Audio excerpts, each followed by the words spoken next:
koja je to praznina u mojinom srcu koju on pokušao da popuni nekim lažnim vrednostima ili nekim tuđim životom.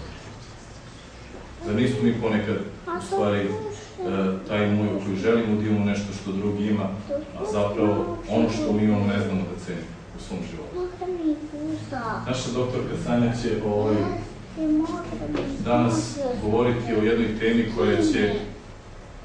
koja je, nažalost, jedan od načina sa kojim mi pokušavamo da popunimo tu prazninu u našim srcima i nešto zašto naš život i naš organizam teži i čezne. I taj nedostatak mi pokušavamo da popunimo na razne načine. Neki od načina je time što jedemo previše, neki put želimo da to mesto popunimo dobrim i skupim autom. Neki put želimo da budemo uvaženi u društvu i da mislimo da ćemo sa time da popunimo tu prazninu u našim srcima. Neki put je to droga, neki put je to alkohol, neki put je to televizija, znači zavisnost od televizije. Neki put su to neke druge vrednosti, ali na kraju kad dobijemo to što želimo da imamo, ta praznina i dalje ostaje u našim srcima. Zato će naša doktorka Sanja danas govoriti o jednoj temi sa kojom mi inače želimo da zataškamo taj bol i tu prazninu koja nam se javlja u srcu. Hvala lijepo. Ja želim da vas pozdravim, dobro večer svima, lepo da ste uzeli i danas vreme za svoje zdravlje i da ste došli da se ovdje udružimo, da saznajemo nove stvari i naravno da te stvari koje saznajemo delimo sa ljudima oko nas. Naravno, nije uvek lako biti savjetodavac, jel tako?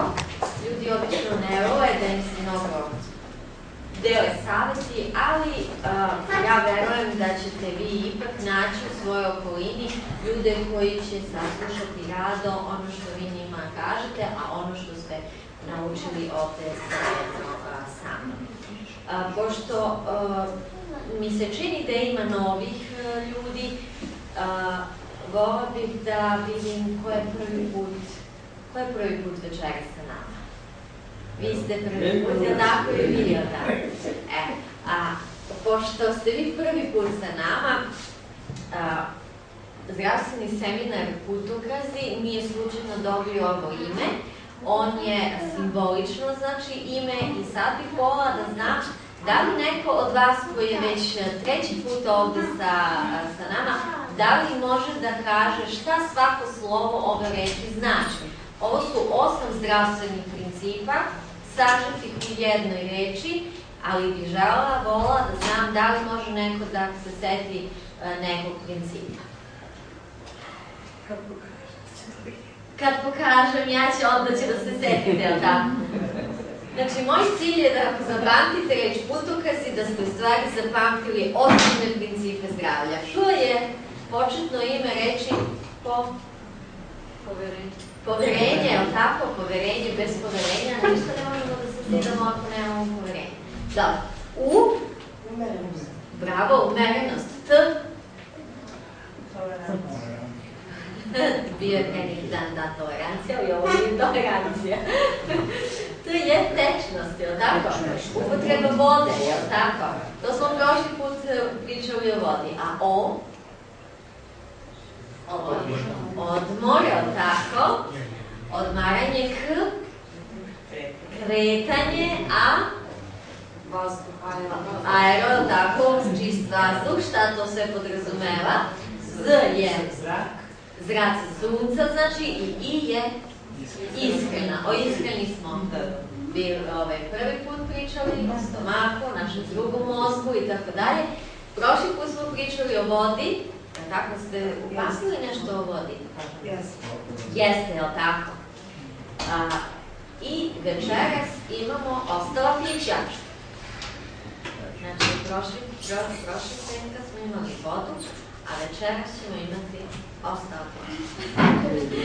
Ili barem neka od ostalih, jel tako? Dobro. Pretpostavljam da ne znate o kojem se napitku radi, znači radi se o alkoholu. I imamo ovih dana, znači, jednu seriju koja je ovako na interesu. Pratite Belu Lađu?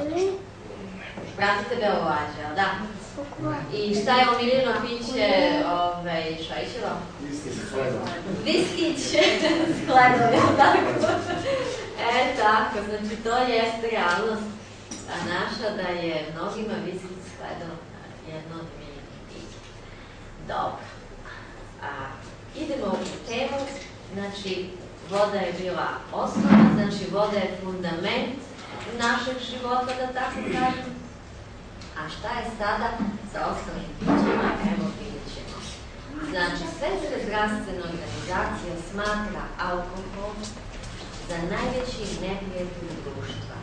Znači, to nije samo neprijatelj jednih određenih, znači, zemalja, ovo je neprijatelj svih zemalja, znači svih društva koje postoje u svetu, a gde je, da tako kažem, alkohol zastupljen, kao piće, alkohol je istovremeno veoma veliki problem.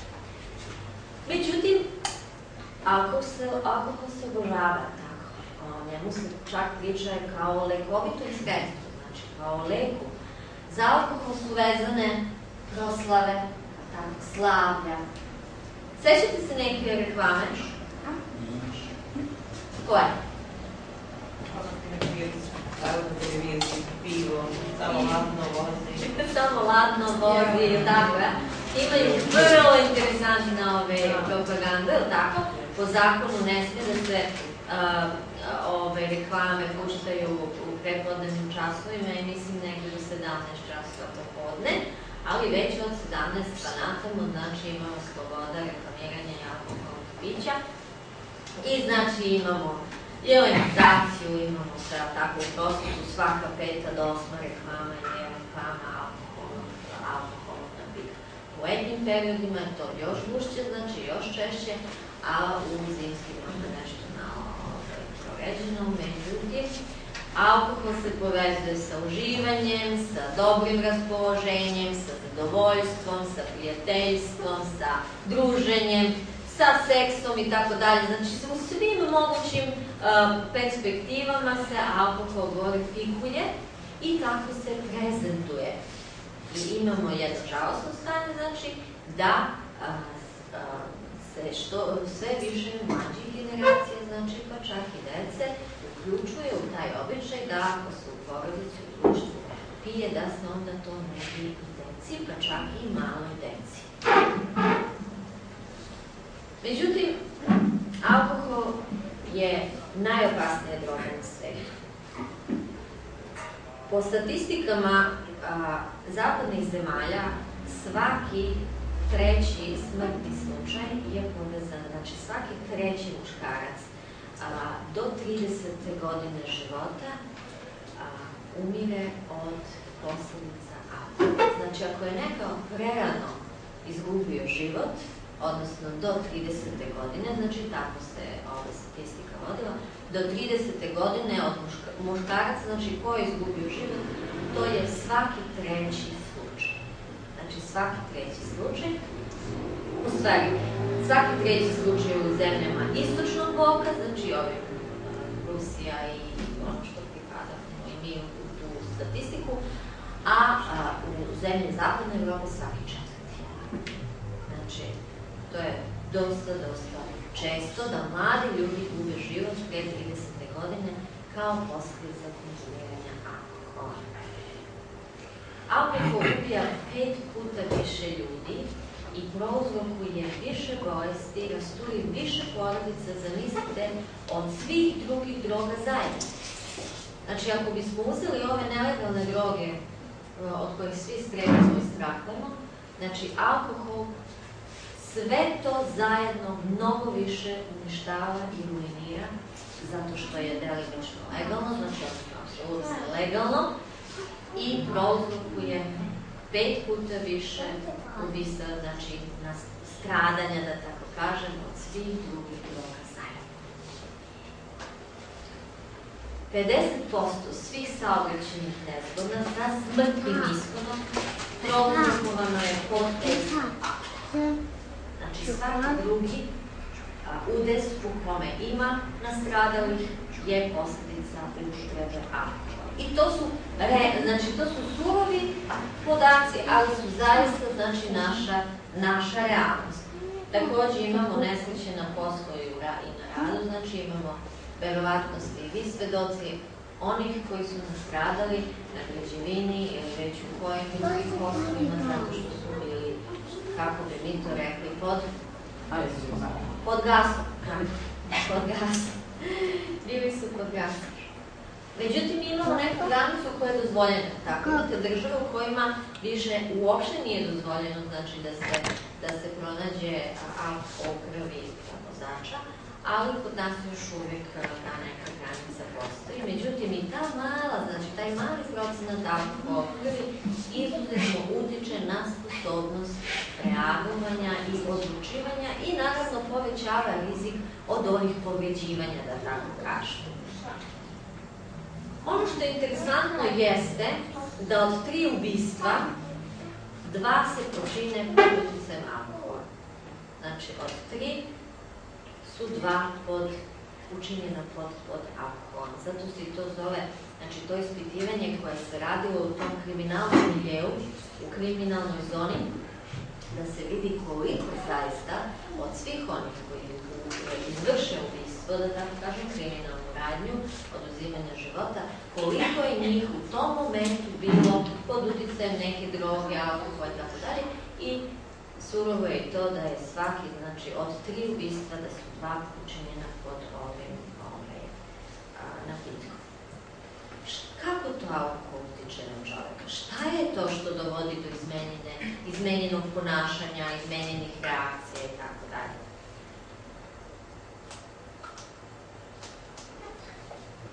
U medicini znamo da alkohol je toksična materija, znači on je otrov. Da bi se njegova toksičnost smanjila, neophodno ga je pomešati, rastvoriti, razrediti sa vodom. Kada se vrši odvikavanje od alkohola, vi ne možete čovjeku odmah da uzmete alkohol kao što se to radi sa drogom. Znači, vi ne možete da mu odjednom uskratite alkohol, jer on će uvek vraćati se na to, jer mu je metabolizam potpuno zavistan od alkohola. Vrlo retko, znači čovjek sam donese odluku i više se nikada ne vrati na to piće, ali da bi se postigao pravi uspjeh za one kojima je to teško i koji se jednostavno bore sa tom navikom, potrebno je da te količine alkohola koje piju razređuju. Znači, sipe se malo vode u čašicu koja se pije, pa sljedeći put se sipe malo više, pa malo više, pa malo više. Znači, da bi se metabolizam polako i bezbolno, bez da izaziva simptome abstinencije, da tako kažem, i krize, odvikao od alkohola i za par mjeseci, znači čovjek mogao ne bezbolno da izađe iz tog problema. Znači, to je nešto na što se mora voditi računa i vi to morate isto znati. Ako imate nekog u svojoj okolini koji ima problem s alkoholom, onda mu morate savjetovati da ako želi da se oslobodi od tog pića i da njegov metabolizam mu ne stvara krize, koja će ga uvek iznova vući nakon, mora da ga razređuje sa vodom. I evo, opet ono lekovito svojstvo vode, o kome smo pričali prošli put, voda je zaista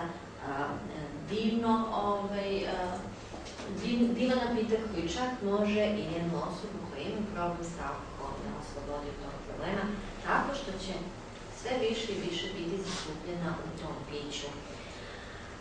Isti ovaj lekar koji je tvorac jednog posebnog pravca u medicini, koji se naziva homeopatija, on je insistirao na tome da ljudi moraju biti upoznati sa lošim efektima alkohola na organizam, da to uzburkavanje, to